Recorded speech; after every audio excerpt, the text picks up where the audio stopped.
Equation in which one of the variable quantity occur as an exponent such as y equal to a c b power b x are called exponential equation. मतलब ऐसी equation जिसमें क्या होगा कि एक कोई power में कोई वैल्यू होगी, कोई वेरिएबल होगा जो कि पावर में होगा। जैसे ये इक्वेशन है y equal to a c power b x, जिसमें बी एक्स की वजह से ये क्या है, एक्सपोनेंशियल इक्वेशन है। और इसका जो हम ग्राफ बनाएंगे उसे क्या कहेंगे, एक्सपोनेंशियल कर्व। मतलब y equal to a c power b x, ये पावर में जो एक वेरिएबल है उसकी वजह से ये एक्सपोनेंशियल इक्वेशन बन गई है। और इसका जो ग्राफ है एक्सपोनेंशियल इक्वेशन का उसे एक्सपोनेंशियल कर्व कहेंगे। Exponential curve are use to describe a relationship in which one variable form approximately या जियोमेट्रिकल प्रोग्रेशन। मतलब इसमें क्या है कि ये जियोमेट्रिक की फॉर्म में रिलेशनशिप शो करती है और इसे हम अरिथमेटिक के तौर पर प्रोसेस करते हैं। मतलब जो पावर है उसे स्टार्ट में ले आते हैं पावर को, इसे हम अरिथमेटिक में सॉल्व करेंगे, लॉग वगैरह लेकर इसे सॉल्व करेंगे। Data of the hybrid type frequently occur in the field of basic banking and economics.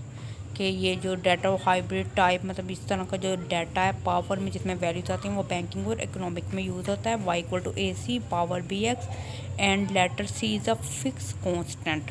यहाँ पे जो c है वो कांस्टेंट है और b और a जो है वो क्या है, वो वेरिएबल हैं। और इसे हम क्या है, लीस्ट स्क्वायर से हम इसे फाइंड करेंगे। पहले भी जितनी भी वैल्यू है हमने उन्हें लीस्ट स्क्वायर के मेथड से फाइंड आउट किया। s equal to summation y i minus a e b x i और स्क्वायर। अब हम इसका डेरिवेशन लेंगे, देन क्या हो जाएगा, टू स्टार्ट में आ जाएगा summation y i minus a e b x i. और जब हम इसे ए ई बी एक्स आई का दोबारा से डेरिवेशन लेंगे देन आएगा minus e b x i which is equal to zero. इसे फिर सोल्व आउट करेंगे और क्या इक्वेशन आ जाएगी, summation y i e power b x i equal to a summation e two b x i. और फिर क्या है, सेकंड हम लेंगे बी के रिलेटिव से। पहले हमने क्या है ए के लिहाज से हमने इसका डेरिवेशन लिया, अब हम बी को ए को फिक्स रखेंगे और बी को वेरिएबल कंसीडर करेंगे। Delta s over delta b equal to two summation y i minus a e b x i. और जब हम ऊपर वाली पावर जो है ए ई बी एक्स आई का जब हम डेरिवेशन लेंगे देन वो किसके इक्वल आएगा, minus a e b x i और एक्स आई दोबारा से आ जाएगा क्योंकि बी एक्स आई बी के रिलेटेड कर रहे हैं। जब बी एक्स आई का लेंगे बी ख़त्म हो जाएगा और एक्स आई जो उसके साथ है वो रह जाएगा। अब हम इसे बाकी दूसरी इक्वेशन के साथ मल्टीप्लाई करेंगे देन क्या है, summation x i y i e power b x i और इक्वल के दूसरी तरफ रह जाएगा a summation x i e power two b x i. ये मतलब क्या किया है कि इनको पहले ये जो सेकंड फैक्टर है उसे वाई आई से मल्टीप्लाई किया है और फिर ए ई बी एक्स आई से मल्टीप्लाई किया है। It is difficult to solve this equation at the solution required tedious numerical method. इसे सॉल्व करना मुश्किल होता है। फिर अब हम क्या करते हैं कि पावर में वैल्यू होती है, पावर में जो वैल्यूज़ हैं उसे सॉल्व आउट करना बहुत डिफ़िकल्ट होता है। तो हम क्या करते हैं, इस इक्वेशन पे लॉग अप्लाई कर देते हैं। जब हम इस पर लॉग अप्लाई करेंगे देन क्या होगा, log y equal to log a plus b log e और एक्स आ जाएगा। जो पावर है उसमें क्या है, बी स्टार्ट में आ जाएगा, लॉग ई और एक्स रह जाएगा। देन क्या है यहाँ पे y bar equal to a plus b x i. Y bar किसके इक्वल है, लॉग वाई के, ए इक्वल है लॉग ए और बी इक्वल है बी लॉग ई के। But this equation of the straight line is log x and y की। ये किसकी इक्वेशन है, स्ट्रेट लाइन की। The method of fitting an exponential curve to the observed set of data is to fit straight line to the logarithm of the yi. It should be noted that the derivation of log y and not of y which are being minimize. के यहाँ पे जो हम derivation ले रहे हैं वो हमने log y की ली है, y की नहीं ली। अब ये क्या है, नॉन लीनियर फॉर्म में हम क्या करेंगे, जो y इक्वल टू यहाँ पे अब हमें बताया जा रहा है कि जब हम log अप्लाई करेंगे तो एक इक्वेशन है वो कैसे चेंज होगी। जैसे यहाँ पे y equal to a b x power b है, अगर हम इस पर log अप्लाई करेंगे किसके इक्वल आएगा, y bar equal to log y के इक्वल है, a equal to log a के इक्वल है और एक्स बार जो है वो लॉग एक्स के इक्वल है। ये किसके इक्वल हो जाएगी, y bar equal to a plus b x bar. Then क्या है, y equal to a b x यहाँ पे y bar log a y के इक्वल है, a capital a log a के इक्वल है, b equal to log b के equal है, which is equal to y bar equal to a plus b x. Then क्या है y equal to 1/a plus b x या 1/y equal to a plus b y हो। Then इसे हम कैसे convert करेंगे, Y bar equal to 1/y, इसमें क्या है कि वाई बार हम ले रहे हैं 1/y के, और इसे ये जो फैक्टर है इसे क्या करेंगे वाई बार लिखेंगे, तो जो 1/y वाई बार की इक्वल है, देन किसकी इक्वल आ जाएगा, क्योंकि 1/y में इक्वल थी इसलिए हम क्या करेंगे इसे y bar equal to a plus b x कर देंगे।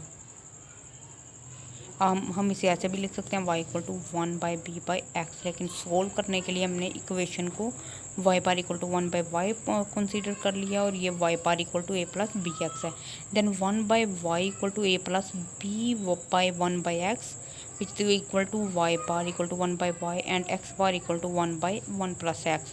देन ये किसके इक्वल होगा, y bar equal to a plus b x bar. इस तरह बाकी भी आप सोल्व कर लेंगे। It is worth remarking that if the variable y in cooperative an element of random variable, we introduce a random error term e and this equation become कि अगर हम इन्हें सही से कन्वर्ट ना कर सकें या कोई एलिमेंट मिस हो जाए, क्योंकि हम एक वेरिएबल को लॉग में कन्वर्ट कर रहे हैं, तो फिर हम क्या करते हैं ई एन ऐड कर देते हैं जो कि एरर टर्म है।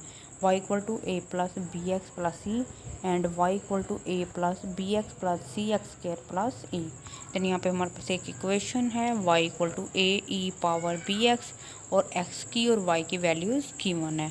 अब हम क्या करेंगे, हमें मालूम है कि हम लॉग अप्लाई करेंगे। लॉग y इक्वल होगा लॉग ए प्लस ये जो b पावर में है वो स्टार्ट में आ जाएगा, log e आ जाएगा, और x साथ में मल्टीप्लाई होगा, मतलब बी एक्स ही स्टार्ट में आया। हमने x को सेपरेट लिख दिया क्योंकि x की हमारे पास वैल्यूज़ हैं। वो असल में ऐसे हुआ कि जो पावर है वो स्टार्ट में आ गई है, और log e जो बाकी वैल्यू उसके ऊपर log अप्लाई हो गए। अब हमने x को सेपरेट कर लिया क्योंकि x की हमारे पास वैल्यूज़ हैं, उन्हें चेंज होना है, और इससे इक्वेशन बननी है y bar equal to a plus b x, then y bar equal to log 10y। आपको पता है कि इसकी बेस 10 होती है। Then y a equal to log 10a and b equal to b log 10e। Then यहाँ पे क्या है y bar equal to log y and x from the therefore the two normal equation are delta summation y bar equal to n a plus b summation x and summation x y bar equal to a summation x plus b summation x square। ये क्या है y के लिए और सब x Y के लिए, मतलब हमने इसके ऊपर अब क्या किया, हमने इनका डेरिवेशन लिया। अब हमें ये दोनों इक्वेशन बनी है y की और एक्स वाई की। अब हमें इनकी वैल्यूज फाइंड आउट करनी है। हमारे पास x और y की वैल्यूज़ हैं। अब हमने क्या करना है x और y, और हमें क्या चाहिए एक्स स्क्वायर चाहिए। इनको x को x से मल्टीप्लाई करेंगे और फिर इनकी वैल्यूज़ का टोटल ले लेंगे। देन y बार है which is equal to log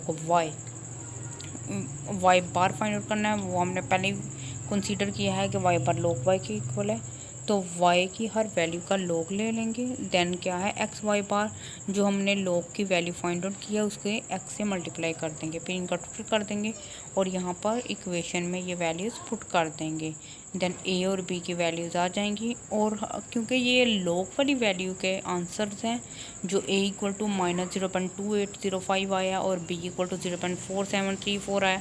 अब हम एंटी लॉग अप्लाई करेंगे ताकि जो इसका ओरिजिनल आंसर है वो हमें मिल सके। जब हम एंटी लॉग अप्लाई करेंगे देन आंसर आ जाएगा 0.4343 और b का आंसर आ जाएगा 1.09।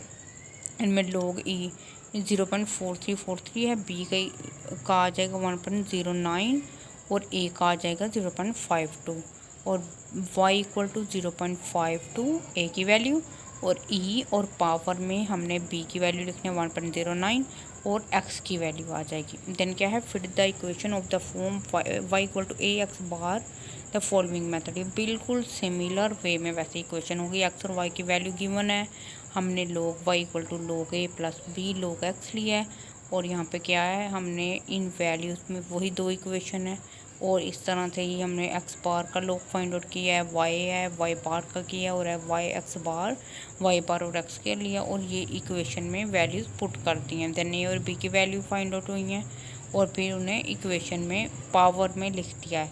y equal to 2.987 x power 0.5144। Then है other type of curve, modified exponential term, मतलब जो ऊपर है वो क्या है, एक्सपोनेंशियल कर्व है, अब क्या है, मॉडिफाई है। A modify exponential curve which is obtained by adding the k to exponential curve is defined as the relation y equal to k plus a b x। मतलब इसमें हमने मॉडिफिकेशन की है, k इसमें एक्स्ट्रा है। Describe the set of data the absolute growth of which decrease by constant proportion of negative and b is the less one। The first method to fit this curve to transformation it into a linear form that taking logarithm of both then to use the least square method. मतलब इसमें क्या करेंगे, पहले हम logarithm लेंगे, लोग apply करेंगे और इसे नॉर्मल कर्व बनाएंगे और फिर लीस्ट स्क्वायर लेंगे। But this matter is difficult for you कि पहले हमने जो इक्वेशन देखी उसमें क्या करते थे, y equal to a b और पावर में ई पावर में होता था कुछ, और उसमें क्या करता था, पहले हम लोग अप्लाई करते थे, फिर इक्वेशन सोल्व करते थे, फिर एंटी लोग लेते थे। और अब हम इसमें क्या करेंगे, हम इसमें लोग अप्लाई नहीं करेंगे क्योंकि y इक्वल टू के प्लस ए बी एक्स है, और इस तरह के और ए और बी क्या है डिटरमिन करेंगे। और सिंपल इसमें हम क्या करेंगे, इसमें लोगरिथम अप्लाई नहीं करेंगे, इसमें वैसे ही सॉल्व करेंगे। जैसे समीशन 1 y इक्वल है एन के प्लस ए बी स्क्वायर 2 और ए बी 3, मतलब इसमें जो है x की वैल्यू चेंज होती जा रही है जो पावर में, और ए बी एन माइनस 1। इस तरह से n के सेपरेट हो जाएगा, a सब में कॉमन है सेपरेट कर लेंगे, 1 plus b square plus b cube up to सोन बी एन माइनस 1। देन क्या है, n के plus a b power n minus 1 over b minus 1 आ जाएगा। देन क्या है, ये हमने x समीशन 1 y लिया है। देन क्या है, summation 2 y which is equal to n के plus a b power n b n minus 1 over b minus 1। Then summation 3 के हिसाब से लेंगे, एन के plus a b 2n b n minus 1 over b minus 1। इस तरह से बाकी सोल्व करते जाएंगे, y3 y minus summation 2 y over summation, इसे डिवाइड करेंगे और देन बी एन आ जाएगा, और b किसकी इक्वल है, n summation cube y minus summation 2y over summation 2y minus summation 1y, और a इक्वल है summation 2y minus summation 1y b minus 1 over b n minus 1 square. Then k किसके equal आ जाएगा, summation 1y minus b power n minus 1 over b minus 1 a। Thank you so much. kindly subscribe this channel for more informative।